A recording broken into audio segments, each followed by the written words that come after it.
پہلے طاغوت کا انکار کرو پھر اللہ پر ایمان لاؤ، تب ایمان معتبر ہے۔ طاغوت کسے کہتے ہیں؟ طغا سے بنا ہے، طغا طغیانی، دریا اپنے حدود کے اندر بہ رہا ہے لیکن اب یہ کہ اس کی پانی ادھر چھلک گیا ہے، اپنے حدود سے کناروں سے نکل گیا، اسے کیا کہتے ہیں؟ طغیانی۔ تو انسان کا اور جنوں کا مقام کیا ہے؟ وما خلقت الجن والانس الا لیعبدون، میں نے نہیں پیدا کیا جنوں اور انسانوں کو مگر اس لیے کہ میری بندگی کریں۔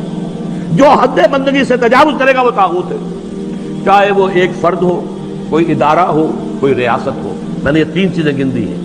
انفرادی حیثیت سے میں اپنے حد بندگی سے تجاوز کرتا ہوں اگر، تو میں طاغوت ہوں۔ کوئی ادارہ آپ نے بنایا ایسا اس میں لمیٹیشن نہیں ہے اللہ کے احکام کی، طاغوت ہے۔ ریاست آپ نے قائم کی، حاکمیت عوام کے لیے یا حاکمیت کسی ایک خاندان کے لیے، وہی طاغوت ہے۔ اس کی نفی، اس کا انکار، اس کے خلاف بغاوت کر کے ایمان لاؤ گے تو ایمان معتبر ہے۔